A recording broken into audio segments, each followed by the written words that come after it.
So in this video, we're going to look at moving on to chapter 3 to look at bar charts, pie charts, and working with percentages. So bar charts, you can see an example of a bar chart over here. Important things to note from this slide are that bar charts have to do with categorical variables. Same categorical variable we're talking about in chapter 2. So things that don't have, that are not a number with units. So example, here we have, it's talking about the class of people on the Titanic ship. That's the variable. It's a categorical variable because the values are first class, second class, third class, or crew. Those are not numbers with units. And then over here, we have the frequency, which just means like the count of how many people. So this is like about 300 first class people, 780 third class people, and so on. So pretty straightforward. Some key things to keep in mind is that key things to keep in mind are to leave a space between your bars. And that's really the main thing. You can keep them upright like this, or you can flip them on your other side. A big important thing with bar charts or pie charts as well, which we'll see, is that you want to make sure there's no overlap between the groups. So if there were people who were somehow in first class and second class, this would be a problem because then you'd have them counted in both groups and you wouldn't necessarily want that. So you want them to be distinct categories.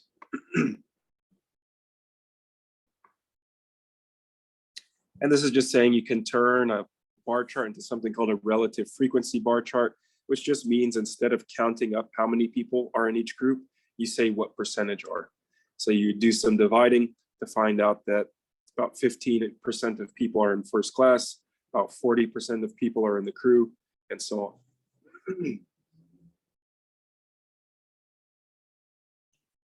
So let's actually, this is talking about percentages, which we're going to cover afterwards. So we'll skip over this for now.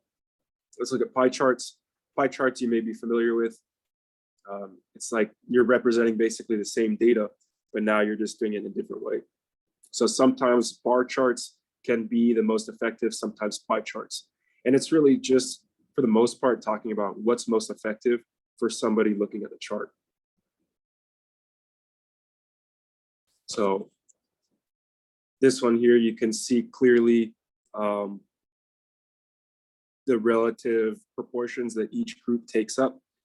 One shortcoming of the pie chart is that it's much harder to tell which one's bigger. Is crew bigger here or is third class bigger? Whereas if we go back to the pie chart, or sorry, the bar chart, you can clearly see that crew is greater than third class. Again, here, it's much more difficult to tell which of these slices is bigger, which one's smaller. And this is mentioning that another strong suit of the, or one strong suit of a pie chart is that it's good for seeing frequencies near 1/2, 1/4, or 1/8. Like if you have something, a slice that looks like this, that's easy to see that it's about 1/4. Or if you have a slice like this, that's easy to see that it's about 1/2. Whereas if we go back to the bar chart, it's much more difficult to see if one is like, well, we have the percentages here, so that makes it easy. But if it's not a relative frequency bar chart, it's much more difficult to tell if something's close to 25% or close to 50%, something like that. So that's the bulk of what there is to pie charts and bar charts. There's not too much to it. So let's look at some problems. The pie chart summarizes the genres of 120 first-run movies released in 2005. Is this an appropriate display for the genres? So basically, we're just trying to think, are there any problems that come up with doing this, representing this data in this way? So this one, you can maybe make an argument either way. The main thing we're looking for here, it doesn't even give us the percentages or the numbers. So we're not really looking for if these are the right size or anything like that. All four of them are represented in the pie chart. That looks good. But one potential problem could be that thing we mentioned, which is, are the categories overlapping or are they distinct? So maybe these are distinct, like movies are either in action and adventure or comedy, or maybe sometimes movies are considered both action, comedy, or a thriller drama movie or something like that. So if there's overlap, that's a problem. We wouldn't necessarily want to do a pie chart. If these are all separate categories, then we don't see any problem. So let's just assume they are all separate. They had to choose one category to be in. And so we could say, yes, it's appropriate. Categories are not overlapping, something like that. And it says, what genre was the least common? What do we think? We're just looking for the smallest slice. That's going to be the thriller horror category.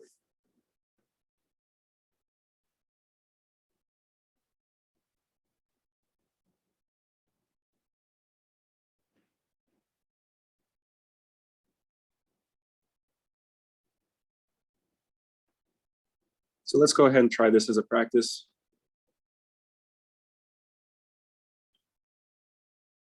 I think this will be number 2.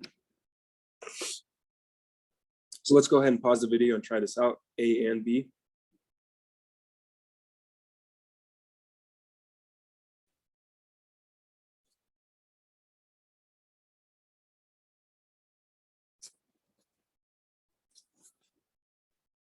All right, so is this an appropriate display for this data? This is the same as the last one.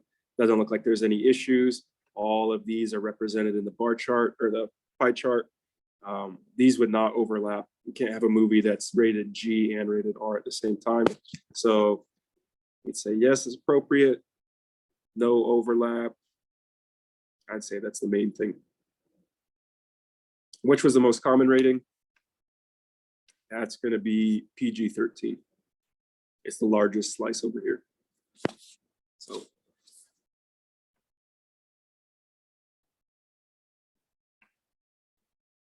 now let's look at creating a display.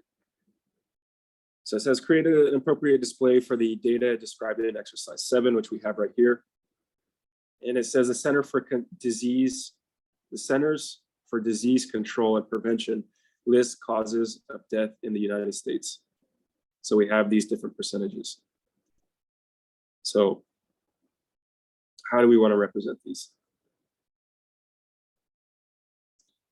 You could do a pie chart here. It might be a little hard to be precise with these decimals especially, but you could definitely try. Something you'd want to make sure to note is that these percentages don't add up to 100%, but your pie needs to add up to 100%. So you would have to say, okay, there's probably, if this doesn't add up to 100%, there must be other causes of death, and you'd have to find out what percentage that would be. If they all need to add up to 100, and these all plus something equal 100%, you need to find that out. That sounds like a lot of work. So let's do a bar chart instead.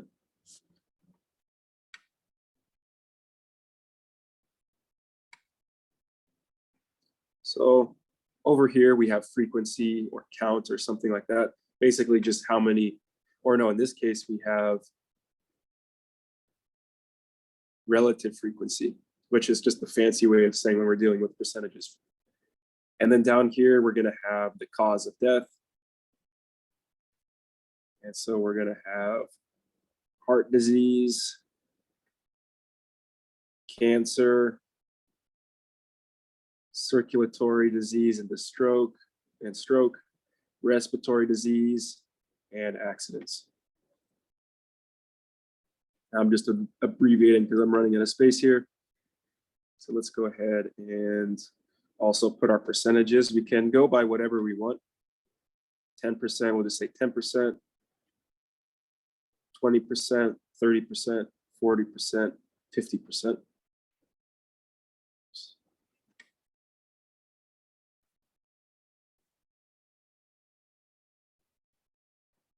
And so you can choose what you count by, but you just need to count by the same thing every time. So if you're counting by tens, you need to count by tens each tick mark you go up. You don't want to go like 10% to 20% and then 20% to 25%. Keep your interval consistent. Okay, so heart disease was 25%. And let's just go ahead and write in these ones, 20, 30, 40. So heart disease, 27.2. We're just kind of estimating that be a little bit below 30. Leave a gap, and then we're doing cancer, 23.1. Be a little lower, maybe like this. Circulatory disease and stroke, 6.3%, so that's below 10%, be something like that. Respiratory disease, 5%, so just a little lower than the last one. And then accidents, similar, but again, just a hair lower, like that. So there's our bar chart.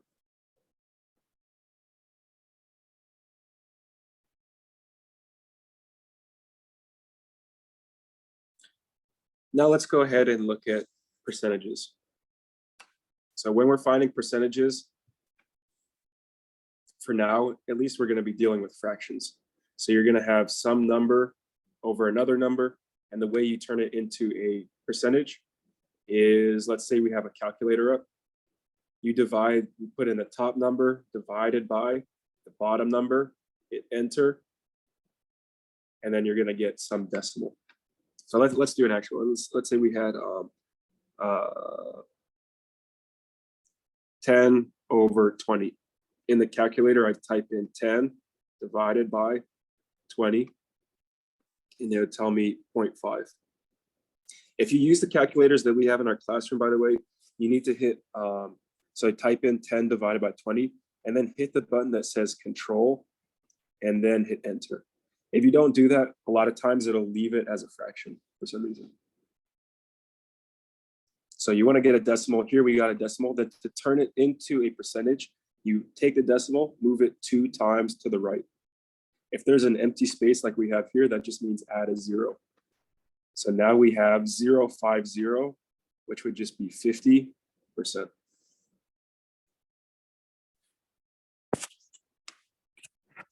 So let's look at some of these.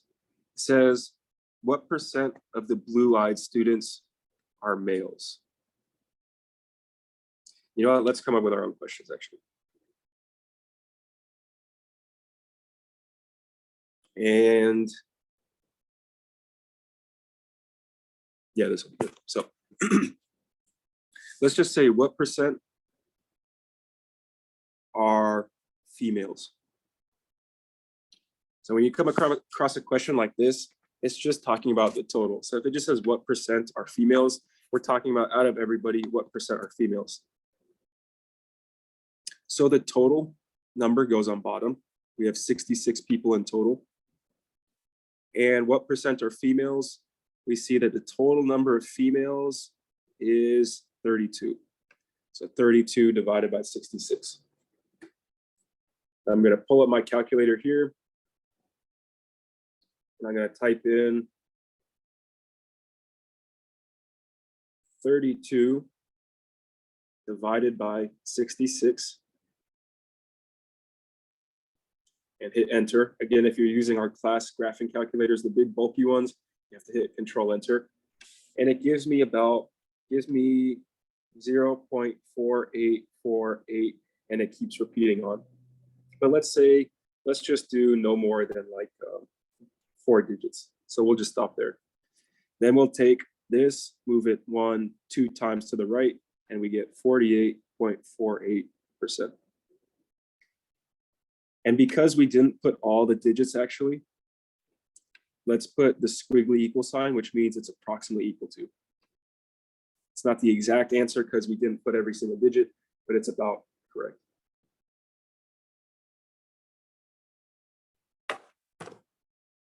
Now let's say we're asking the question, what percent are female with brown eyes? So what percent? We're still talking about everybody. So there's still 66 people in total. And now we're looking for what percentage of these people are female with brown eyes. So we look at females, brown eyes, those intersect right here. So 16 over 66. I'm going to type in 16 divided by 66, hit enter. Again, if you're using one of our graphing calculators, hit control, enter. And that gives us approximately 0.2424, and it keeps going on. To turn this into a percentage, move it 2 times to the right, and we get 24.24%.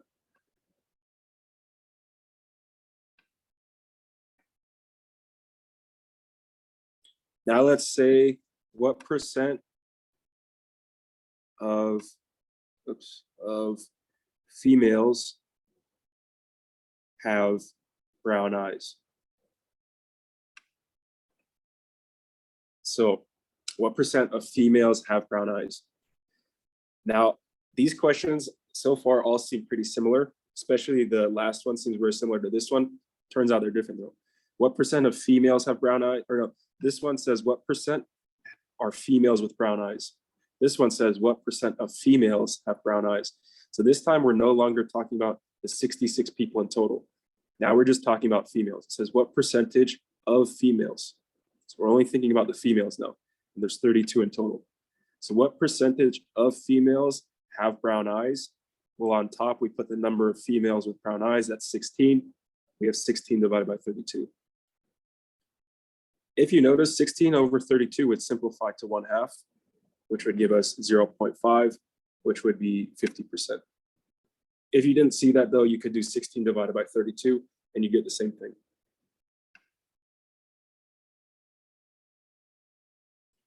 Let's look at one last one together. Let's say what percent of people with brown eyes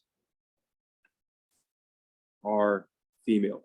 So again, seems like a similar question to the last one. It's not the same question. What percentage of female have brown eyes? What percentage of people with brown eyes are female? Because now who are we talking about? We're not talking about the total number of females. We're talking about the people with brown eyes. So the group that we're talking about goes on the bottom. We're interested in people who have brown eyes. So on the bottom, we put the total number of people with brown eyes. That's a 36. What percentage of people with brown eyes are female? Well, we know 16 females have brown eyes, so 16 over 36. I put this into my calculator, 16 divided by 36, enter. That gives 0.44 repeating. Move it 2 times. We get approximately 44.44%. So let's go ahead and try practice. Let's say we have, so this will be practice number 3, I think. And let's try 2. Let's say what percent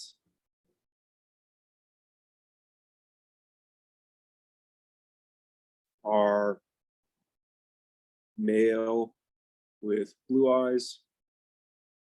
And then what percent of males have blue eyes? So let's go ahead and pause the video and try these out.